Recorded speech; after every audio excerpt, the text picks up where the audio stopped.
തർക്കത്തിൽ ഹനുമാനെ കക്ഷി ചേർത്ത യുവാവിന് 1 ലക്ഷം രൂപ പിഴ ചുമത്തി ഡൽഹി ഹൈക്കോടതി. സ്വകാര്യ സ്ഥലത്തെ ആരാധനാലയത്തിൽ പൂജ നടത്തുന്നതുമായി ബന്ധപ്പെട്ട് ഡൽഹി ഉത്തം നഗർ സ്വദേശി അങ്കിത് മിശ്ര എന്നയാൾ നൽകിയ ഹർജിയാണ് പിഴ ചുമത്തി കോടതി തള്ളിയത്. ദൈവം ഒരു കേസിൽ കക്ഷിയായി വരുമെന്ന് സ്വപ്നത്തിൽ പോലും കരുതിയിരുന്നില്ലെന്നായിരുന്നു ഹർജി തള്ളിക്കൊണ്ട് ജസ്റ്റിസ് സി ഹരിശങ്കറിന്റെ പരാമർശം. സൂരജ് മാലിക് എന്നയാളുടെ സ്ഥലത്തെ ക്ഷേത്രവുമായി ബന്ധപ്പെട്ടാണ് അങ്കിത് കോടതിയിലെത്തിയത്. സ്വകാര്യ സ്ഥലത്താണെങ്കിലും ക്ഷേത്രം പൊതുജനങ്ങൾക്ക് തുറന്നു കൊടുക്കണമെന്നും ഇതിനായി ക്ഷേത്രം ഇരിക്കുന്ന സ്ഥലം കൈമാറണമെന്നുമായിരുന്നു അങ്കിതിന്റെ ആവശ്യം. സ്ഥലം ഭഗവാൻ ഹനുമാന്റേതാണെന്നും ഹനുമാന്റെ അടുത്ത സുഹൃത്തും വിശ്വാസിയുമായാണ് താൻ ഹാജരാകുന്നതെന്നുമായിരുന്നു ഇയാളുടെ വാദം. ഹർജിയുമായി ആദ്യം വിചാരണ കോടതിയെ സമീപിച്ചെങ്കിലും തള്ളി.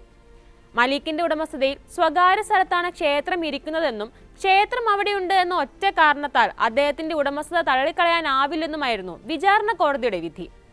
ഈ വിധി ചോദ്യം ചെയ്താണ് അങ്കിത് ഹൈക്കോടതിയിലെത്തുന്നത്. എന്നാൽ വിചാരണ കോടതി വിധി ശരിവെച്ച ഹൈക്കോടതി ഇയാളുടെ ഹർജി തള്ളുകയായിരുന്നു. പിഴത്തുകയായ 1 ലക്ഷം രൂപ മലിക്കിന് നൽകാൻ കോടതി വിധിക്കുകയും ചെയ്തു. ക്ഷേത്രം ഇരിക്കുന്നതിനാൽ മലിക് തന്റെ സ്ഥലം കൈമാറ്റം ചെയ്യണമെന്നായിരുന്നു ഹൈക്കോടതിയിൽ മിശ്ര വാദിച്ചത്. ക്ഷേത്രത്തിൽ താൻ സ്ഥിരമായി പ്രാർത്ഥിക്കാറുള്ളതാണെന്നും തനിക്ക് ക്ഷേത്രത്തിലെ ആരാധനാമൂർത്തികളോട് അടിയുറച്ച വിശ്വാസമാണെന്നും മിശ്ര കോടതിയെ അറിയിച്ചു. എന്നാൽ കുറച്ചധികം പേർ ആരാധന നടത്തുന്ന ക്ഷേത്രമായതുകൊണ്ട് അതിരിക്കുന്ന സ്ഥലം പൊതുസ്വത്തായി പ്രഖ്യാപിക്കാനാവില്ലെന്ന് ചൂണ്ടിക്കാട്ടിയ കോടതി അങ്ങനെ വിധിയുണ്ടായാൽ അതിന് ഗുരുതര പ്രത്യാഘാതങ്ങൾ ഉണ്ടാകുമെന്നും ഇത്തരം ഒരു നീക്കം സ്വകാര്യ സ്വത്ത് തട്ടിയെടുക്കാനുള്ള ശ്രമമായേ കാണാനാകുമെന്നും കൂട്ടിച്ചേർത്തു.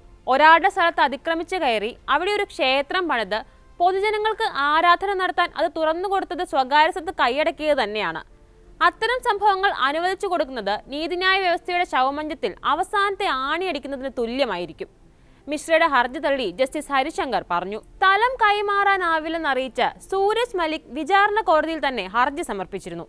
പിന്നീടാണ് കേസിലേക്ക് ഹർജിയുമായി അങ്കിത് എത്തുന്നത്. ഹനുമാൻ നിയമവശാൽ പ്രായപൂർത്തിയാകാത്ത ആളാണെന്നതിനാൽ അദ്ദേഹത്തിന് വേണ്ടി അടുത്ത സുഹൃത്തെന്ന നിലയിൽ താൻ ഹാജരാകുന്നു എന്നായിരുന്നു കോടതിയിൽ അങ്കിതിന്റെ വിചിത്രവാദം. ഈ വാദത്തെ പരിഹസിക്കാൻ കോടതി മറന്നില്ല. പിഴത്തുക ഹനുമാന് അടയ്ക്കാൻ കഴിയില്ല എന്നതിനാൽ അങ്കിത് സ്വന്തമായി തന്നെ അടയ്ക്കണമെന്നായിരുന്നു കോടതിയുടെ പരിഹാസം. ഇതേ കേസിൽ കഴിഞ്ഞ വർഷം സെപ്റ്റംബറിൽ സെഷൻസ് കോടതിയും അങ്കിതിന്റെ ഹർജി തള്ളിയിരുന്നു. സ്വകാര്യ സ്ഥലത്തെ ക്ഷേത്രം കുറച്ചുപേർ ആരാധന നടത്തുന്നതുകൊണ്ട് പൊതുസ്ഥലമായി പ്രഖ്യാപിക്കാനാവില്ലെന്നാണ് അന്നും കോടതി ചൂണ്ടിക്കാട്ടിയത്. ഹനുമാനെ അടുത്ത സുഹൃത്തായി കക്ഷി ചേർക്കാനൊന്നും കോടതിയിൽ കഴിയില്ലെന്നും ജഡ്ജി വിമർശിച്ചിരുന്നു.